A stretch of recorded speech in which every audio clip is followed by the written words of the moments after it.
What's going on, everyone? Disc and Young here. So I wanted to do a little video on one of my favorite topics in all of real estate investing, if I'm being honest. Owner financing. I think owner financing might be the most powerful tool in an investor's toolbox, and probably honestly the most underutilized tool in an investor's toolbox. So I wanted to talk about it for a little bit, make people aware of it. I'm not going to go crazy into the nuts and bolts of owner financing, but I do want to hit on some bigger topics. So some of the benefits to a buyer of owner financing, I'm going to hit on both buyer and seller benefits. Some buyer benefits would be that the loan will not be bound to the regular rules and regulations of a traditional loan. So you're not going to have debt coverage ratios and things like that that banks and underwriters are looking at. So when you guys know, if you guys have ever gotten a traditional loan before, you know all the stuff you have to go through to be able to get that loan. The best part of owner financing is it's really a relationship built between you and the seller. So you don't have to go through all of that if both sides are comfortable with it. Also, there's not as many lender costs, or any in most cases.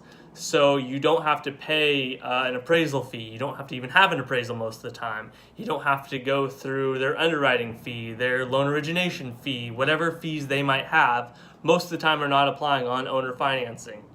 Also, it gives you a lot more fluid options. I'm not going to go into this right now, but there are ways to move notes and leverage your equity and things like that, and change terms. That can be one of the biggest benefits to you as a buyer using owner financing. Is, let's say down the road, all of a sudden the terms that you guys came up with are not working for either of you. You guys can come back together and say, hey, what if we did this instead of this? And you can change the terms of the note right then and there. You don't have to try doing that with a bank, and good luck. Call Bank of America and ask if you can change your terms of your loan, and see how that goes for you. So it's a lot more fluid with your options. You can do a lot more different things with it, which is amazing. Next, you can bridge the gap on price. I've used this before personally in owner financing. So let's say you are a few $1,000s apart, let's say. I'll actually use my example. I was buying a flip house. Me and the older lady were $5,000 apart. $5,000 at that point. I was doing this as a flip, so I didn't want to give up $5,000. That's $5,000 profit for me. She really needed that $5,000 to make it work for her.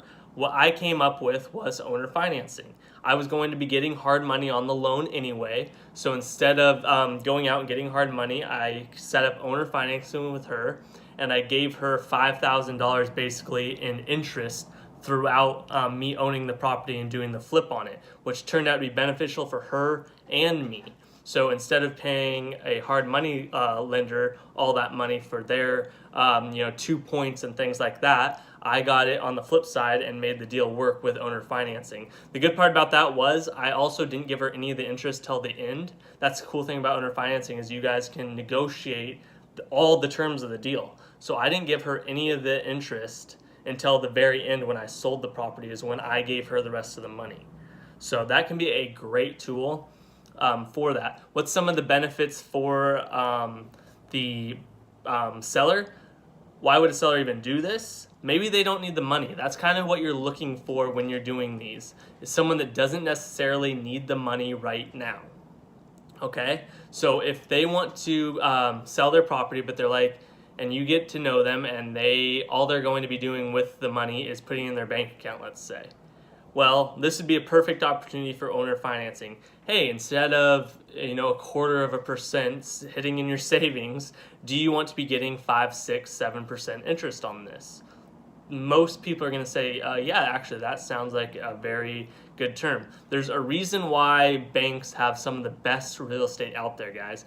They leverage their money and they gain interest on it, and they are able to afford the most prime locations out there. Bank of America, Chase, you name it. They have prime locations, downtown cities, on great corners, and that's how they're able to do it, is they gain money or interest on their money. Okay? So that is a reason why a seller would want to do it. It's also backed by an asset that they trust and know. This can be changed later on. It doesn't have to necessarily be backed by that certain house. You can change the note where it's also backed by a different note.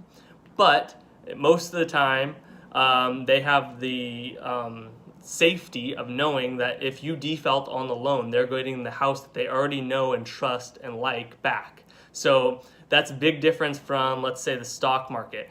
They're not going to know whatever stock they buy inside and out like they know that house. So this would be a great way to introduce them, is say, hey, you already know this house, you already trust it, you've lived here for 20 years, let's say, or you've owned it for 5 years, whatever it might be.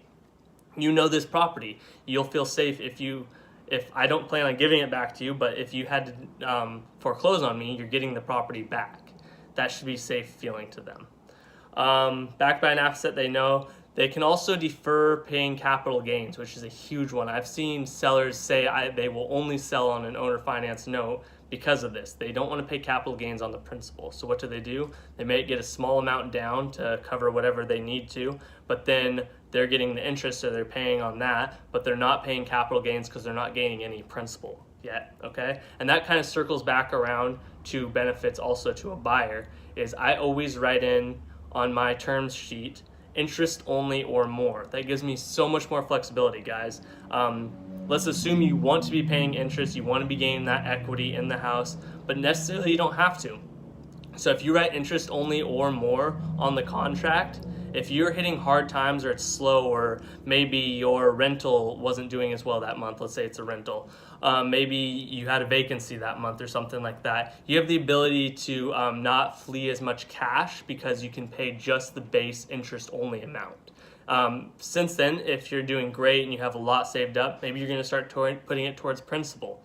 But it gives you a lot more flexibility if things are hard and you get pushed in a corner, that you have a lower monthly nut to cover rather than a big one every single month with that principal as well payment. So hey guys, that is what I wanted to talk about. There's so much more to this. There is putting options on notes. There are making first right of refusal options. There's so much more you can do that. You can stack notes and put them on. You can slice and dice and things like that. I'm going to talk about that more later. I just want to give you the quick and dirty benefits to owner financing, get you talking about it. If you guys have questions about it, I've done quite a few of these. Ask me, I will get them answered for you. Great tool. Get to know owner financing and you will thank me for it. All right, guys, see you later.